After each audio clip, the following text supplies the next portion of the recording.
Hello everybody, welcome back. We're going to look at XRP then now. We'll work out how far we're going to go down. I don't think we're going to go back up again. I said that yesterday. I pretty much said that that is going to be the top, and we're going to have a trickle down situation after that. So we want to work out, where is this likely to go? Is there going to be some significant bounces? Should we buy it back anywhere, or should we just wait this one out like the way we kind of planned it, or is the plan still the same? So let's kind of work this one out then, shall we? This is obviously my trading bot. I just thought I'd show you. So the only thing that I've got going at the moment, completely flat, sold everything, all gone, everything's gone, apart from this single little trading bot that I've got going here, which is still technically making me some profit, even though everything's going down. So let's have a look at XRP. So this is the deal. So we made the call, didn't we? And we got in pretty much, it was around 28 cents that we got in here, and we launched all the way up, and we made some sweet profits there. I know some people rode it up a bit too high. Where did I get out? I got out, I think I got out around this area, so I made myself a 116% profit on XRP. I know some people have been using the trading bots and have made a lot more than that, but for me that was that's a nice area. So I 100% profit, you can't really go wrong with that, especially if it's in a few days. It's been definitely a brilliant few days of trading across the board. But now it looks as though the grey skies are coming in. So we're looking at this on a daily, which isn't really very helpful, not after you've gone up in value, what was that, 160%. So where are we going to come down to? So these are the moving averages that we're going to have to focus on. This one here is the main one here, this is the 200 exponential moving average, all the way down at 25, almost 26 cents. Now don't worry so much, don't get too concerned, but that is where we're heading to that. I know it sounds awful, but we are heading down to that level, not that price level, so don't worry, but that exponential moving average is where we're heading down to, okay? Not immediately, but over time that is likely where we will get our next big bounce from. And the reason I say that is that it's very early days and it's very difficult to tell, and I've already made a couple of videos sort of not calling for a bear market, but expecting one. Basically, I'm expecting one. I'm not saying that this is going to happen, but I'm very prepared for it. And if it is the case, then it would mean that Bitcoin will likely drop down, breaking through the 7 exponential, sorry, the 7 simple, then the 10 exponential, then maybe down to the center of the Bollinger Band, then maybe the green 50 exponential, and then possibly all the way down to the upwards trend line from 2017. And before you think that that's incredible and unlikely, let me just remind you just something, because this chart can be deceptive in the way that it looks. Just let me just remind you of something. So if we were to come down from the price that we are at this very second all the way down to that area there, that's a almost 31% move. I know that sounds a lot, but in our previous bull market, before the parabolic top, and just remember that this parabolic top that you're looking at here, this sort of thing will happen again, but it's not going to happen until next year. That's the cycle. The Bitcoin cycle isn't ready for that right now. We're off the chart. We're down here somewhere. So just to remind you, when we were being rejected from this trend line, which is obviously relevant from here, these drops are significant. That's a 40% drop. It doesn't look like much because, like I say, it's the candles are deceptive in the way that they look. But when we finally broke above it, we had a big rally up here, and then we came down and corrected down to this level. That's a 11% drop, no big deal.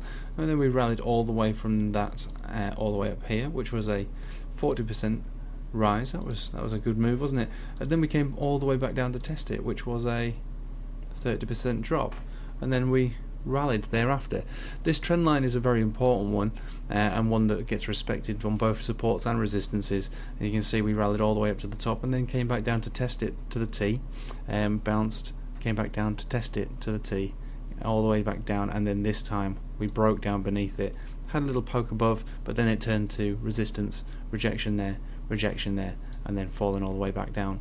Now last year, when we finally broke above it again, like I say, it's always a bullish sign to break above it. Came back down to test it, and then broke down beneath it, rejected from it. and then just recently we came up to test it a couple of times, rejected from it, which is fine because that's what we would expect. It's a very, very strong trend line, and then we broke all the way above it. And I was saying this when we got this, when we finally broke above it and we came down to test it, I said this is very likely the start of the a massive bull run, because this is what happens when we break above this trend line. So it's no big surprise that we did get that move. So we kind of rallied, and we've made a 50% move, which is great. 50% move, you can't go wrong. It's not as good as the 100% move we made in a few days, but 100%, or should I say 50% or whatever that was, over the space of a couple of months, still not too bad. Doesn't really compare to what happened with XRP though, and that was an epic call made by myself, so not to blow my own trumpet, and that was caused because of this situation. So this is the XRP chart, massive parabolic top back in 2017, consolidation thereafter, and then what we spotted, and this is how I managed to make that call. We had a fresh Ichimoku cloud cross conversion line over the baseline on the weekly chart, extremely bullish signal, which is why I made that video 2 or 3 days before we started to rally, saying that this is the ultimate buy signal. And those who watched that video, well done, because you will have, and I know that a lot of you did, because I've seen the comments and you've come on my Telegram and told me and things, but you've done very, very well. But now it's time for us to consolidate all over again. So let's have a look at how that's going to play out. So what we saw here, and again this is another a good situation that we found ourselves in earlier on this year.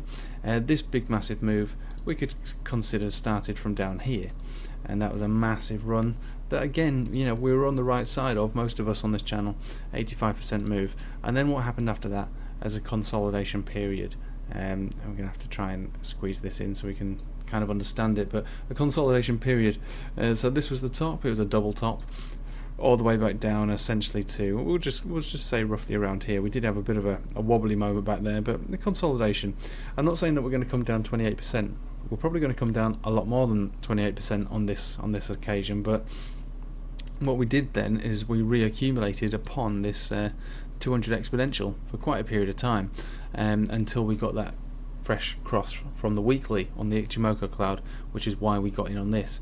So it's very, very reasonable to assume that it's going to follow the same pattern, because this is the reason that we managed to make such good calls on XRP, and one of the reasons I've been focusing on it since we came out of this consolidation phase, is because this is accumulation, we had a run, this was reaccumulation, we had a run, and now we're going to have another reaccumulation phase on this 200 exponential moving average. Might take a bit of time, might take a couple of months, but then that'll be our areas to buy it back in. So there will be pumps and there will be dumps, as we saw with this consolidation phase.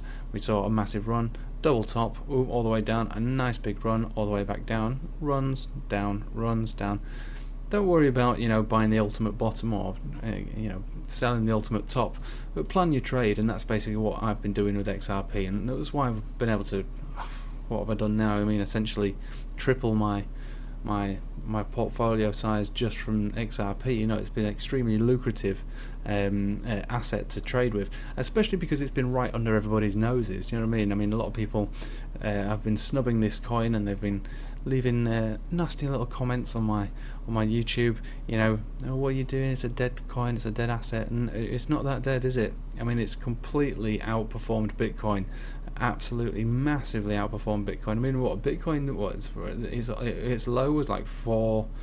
Just this year, its low was we'll call it 4,000 thereabouts, and XRP's was 10 cent. So that meant that it's outperformed it. Might not be looking at it right now, but that's just generally the nature of it. So we are going to consolidate now, and we will consolidate over a period of time, and we'll come down to this 200 exponential. And so it's just a matter of waiting for it now. So we've sold it, we're just going to have to wait. And the way that Bitcoin's looking right now, it does look to me as though it does want to break down eventually. So that will only sort of speed up the process of this consolidation phase, and this would be the area to buy it back at. So don't try and get sweet or cute or clever. In my opinion, it's not worth trying to catch falling knives, is what we call it. So don't try and catch falling knives. Allow for the chart to tell you when the next time to buy is, because there's one thing I can tell you about XRP, is that its chart is extremely reliable, and it's one of the oldest coins out there. So, and that's one of the benefits of trading it. The older a coin, the more ingrained the cycle, the more obvious the patterns, and that's why we've managed to capitalize so much on this channel with XRP, while it's been, like I say, under everybody's nose the whole time. It's not under my nose, it's been well within my crosshairs, and I've been able to pull the trigger appropriately. Anyway, I will leave it with you there, but thank you for watching, and let's just wait this one out. I'm afraid it's just wait it out. It's no problem. Enjoy the profits, and the profits will come back. Don't worry, they'll be back again, and we can clean up all over again. Thanks for watching. Take it easy.